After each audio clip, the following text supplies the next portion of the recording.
ECF দেখতেছে বা আমি যখন ভিডিও করতেছি, ভিডিও ফুটেজ নিতেছি, সেরকম কিন্তু সব দেখতেছে। হচ্ছে আপনার এই যে ডিএসএলআর ক্যামেরা দিয়ে, যেমন আমি হচ্ছে যে ক্যামেরাটা দিয়ে আপনাদের সাথে ভিডিও শেয়ার করতেছি না, জাস্ট এরা কিন্তু আপনার ওরাও কিন্তু ঠিক ক্যামেরা দিয়ে কিন্তু আমাকে ফোকাস করছে বা আমাকে দেখতেছে, জাস্ট জুম করে করে দেখতেছে। তখন কিন্তু আমরা ছিলাম একদম ইন্ডিয়ার শেষ প্রান্তে কাতারের সাথে বা 0 পয়েন্টে, আর এখন বাজে আপনার 7টা 6, জাস্ট 7টা 6 বাজে। 7টা 6 বাজার পরপরই কিন্তু ওদের হচ্ছে 7টার সময় যে আছে সীমান্তবর্তী রাস্তা দিয়ে যে হচ্ছে গুলো লাইট।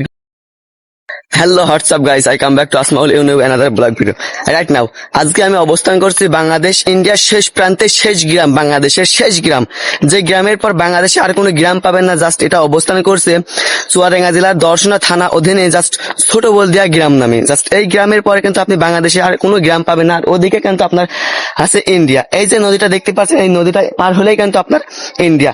আর হচ্ছে ইন্ডিয়ার যে গ্রামগুলো বা জেলাগুলো পড়েছে, এটা কিন্তু আপনার নদিয়া জেলা, যেটা কিনা আপনার এখান থেকে মুর্শিদাবাদ আপনার জাস্ট 2 কিলোমিটার। আপনি হয়তো এখান থেকে মুর্শিদাবাদ যেতে পারবেন। জাস্ট যেখানে হচ্ছে সেই গোপালের বাসা ছিল, জাস্ট তারপর হচ্ছে বড় বড় মন্ত্রীদের বাসা ছিল কিন্তু আপনার এই নদিয়া জেলার মুর্শিদাবাদে। জাস্ট এখান থেকে কিন্তু আপনি মুর্শিদাবাদ ইজিলি প্রবেশ করতে পারবেন। আর জাস্ট আজকে আমি আপনাদের সাথে শেয়ার করব আপনি ইন্ডিয়া থেকে বাংলাদেশে বা বাংলাদেশ থেকে ইন্ডিয়ায় একসাথে একই স্থানে কেমন করে ভ্রমণ করবেন, জাস্ট 0 পয়েন্টে কেমন করে অবস্থান করবেন। জাস্ট আজকে আমি আপনাদের সাথে সেই সম্পর্কে ডিটেলস আপনাদের সাথে আজকে আমি এই ভিডিওতে জানাবো। আর এই রাস্তাটা দেখতে পাচ্ছেন, এই রাস্তাটাই কিন্তু আপনার বাংলাদেশ ইন্ডিয়াকে ডিভাইড করেছে। আপনার ওদিকে কিন্তু ইন্ডিয়া চলে গেছে, এদিকে যে বাগানগুলো দেখতে পাচ্ছেন জাস্ট এটা কিন্তু আপনার আজকে আপনার বাংলাদেশের ভেতরে পড়েছে, বাংলাদেশের ভিতরে। আর এখন আমরা যেখান থেকে লাভ দিচ্ছি এটা হচ্ছে ইন্ডিয়ার রাস্তা। জাস্ট আমরা আপনাদেরকে দেখাই, জাস্ট এই যে দেখতে পাচ্ছেন যে রাস্তাটা, এই রাস্তা ধরেই কিন্তু আপনার ইন্ডিয়াতে বা ইন্ডিয়ার শেষ প্রান্তে অবস্থান করতে পারে। আর এই যে দেখতে পাচ্ছেন যে পতাকাটা, এই পতাকাটাই কিন্তু আপনার মূলত ইন্ডিয়া বাংলাদেশকে ডিভাইড করছে। জাস্ট এখন কিন্তু আপনার ইন্ডিয়া বাংলাদেশ যেখানে যে 0 পয়েন্ট জাস্ট সেই 0 পয়েন্টে অবস্থান করছি।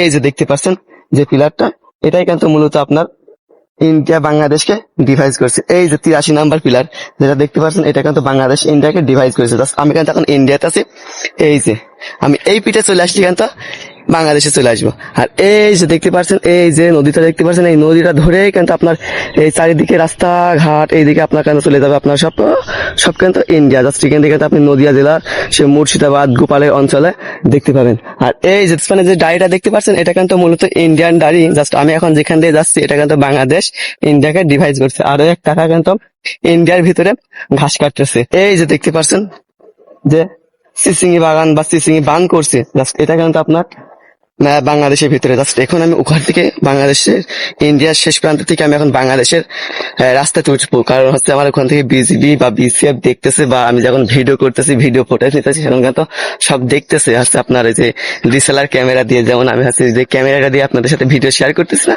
জাস্ট এরা কিন্তু আপনার ওরাও কিন্তু ঠিক ক্যামেরা দিয়ে কিন্তু আমাকে ফোকাস করছে বা আমাকে দেখতেছে, জাস্ট জুম করে করে দেখতেছে। তখন কিন্তু আমরা ছিলাম একদম ইন্ডিয়ার শেষ প্রান্তে কাতারের সাথে বা 0 পয়েন্টে, আর এখন বাজে আপনার 7টা 6, জাস্ট 7টা 6 বাজে। 7টা 6 বাজার পরপরই কিন্তু ওদের হচ্ছে 7টার সময় যে আছে সীমান্তবর্তী রাস্তা দিয়ে যে হচ্ছে গুলো লাইট গুলো দিয়ে আছে, জাস্ট এই দেখেন কি সুন্দর ভাবে লাইট গুলো কিন্তু সুন্দর ভাবে কিন্তু দেখা যাচ্ছে। জাস্ট এরা কিন্তু আপনার এখন থেকে 6 মিনিট আগে কিন্তু এই লাইট গুলো জ্বালিয়ে দিয়েছে। জাস্ট ওরা হচ্ছে আপনার শুধু ইন্ডিয়াকে সুরক্ষিত রাখার জন্য। আর আমরা বাংলাদেশের মানুষ এখনো কিন্তু এই রাস্তা দিয়ে চলাফেরা করছি। জাস্ট ওই রাস্তা দিয়ে কিন্তু আপনি আর ইন্ডিয়ার একটা লোকও দেখতে পাবেন না। জাস্ট যে একটা রুগী যাবে রাস্তা দিয়ে বা একটা পাখি পক্ষী যাবে রাস্তা দিয়ে, সীমান্ত রাস্তা দিয়ে, সেই রাস্তা দিয়ে সীমান্ত মানুষগুলো যাবে বা হসপিটালে যাবে, বড় বড় স্থানে যাবে, জাস্ট ওখান থেকে কিন্তু আর ওদের কোনো প্রবেশ নট অ্যালাউ। এমন একটা দেশ, জাস্ট ওরা কিন্তু বাংলাদেশের সাথে সম্পর্ক কিন্তু ভালো রাখতে চাইলে কিন্তু রাখতে পারতো, বাংলাদেশের সাথে সম্পর্ক ভালো, কিন্তু জাস্ট বন্ডিং হিসেবে এমন এক পর্যায়ে চলে গেছে বাংলাদেশ থেকে ইন্ডিয়া। জাস্ট এরা কিন্তু পার্শ্ববর্তী দেশ। জাস্ট এক হাঁটু সীমানা, আপনি যদি বাংলাদেশ থেকে ইন্ডিয়াতে প্রবেশ করেন, জাস্ট এক হাঁটু সময় লাগবে না বা 1 মিনিটও সময় লাগবে না। জাস্ট 1 সেকেন্ডে কিন্তু আপনি ইন্ডিয়াতে প্রবেশ করতে পারবেন। তারপরেও কিন্তু ইন্ডিয়ার সাথে বাংলাদেশের বন্ডিং ভালো না। কৃষির জন্য জাস্ট আমরা ও দেশের কিন্তু আমদানি রপ্তানি করে থাকি, ওরা আমাদের দেশের আমদানি করে, আমরা ওদেশের আমদানি করি, রপ্তানি দুটাই কিন্তু করি। কিন্তু আমরা ওদেরকে ইলিশ দিই, জাস্ট ওরা কি আমাদের দেয় গেজা, মদ, ইয়াবা, ফ্রেন্সি ডিল, জাস্ট এরা কিন্তু ওইসব গুণ দেয় দেয় আমাদের কাছে বাংলাদেশে। জাস্ট কেন ভাই, আমরা আপনাদের ভালো জিনিস দিই, আপনারাও আমাদেরকে ভালো জিনিস দেন। আমাদের যুব সমাজকে কেন আপনারা ধ্বংসের মুখে নিয়ে যাওয়ার প্রতিফলিত বা চেষ্টা করেন? জাস্ট আপনারাও মানুষ, আমরাও মানুষ, আমরা আপনাদেরকে ভালো জিনিস দিই, আপনারা আমাদেরকে ভালো জিনিস দেন, এটাই তো। আমরা আমরা আপনাদেরকে ইলিশ দিই, আপনারা হচ্ছে যে পয়লা বৈশাখ করেন বা হচ্ছে আপনারা যে পূজা মণ্ডপ গুলো করেন, জাস্ট আপনারা পালন করেন আমাদের দেশের ইলিশ দিয়েই কিন্তু আপনারা পালন করেন। জাস্ট ও দেখেন কি সুন্দর ভাবে নাইট জ্বলতেছে। আর আপনারা আমাদের কি দেন? ইয়াবা, গেজা, ফেন্স স্টিল। কেন আপনারা আমাদের গরু দিতে পারেন না?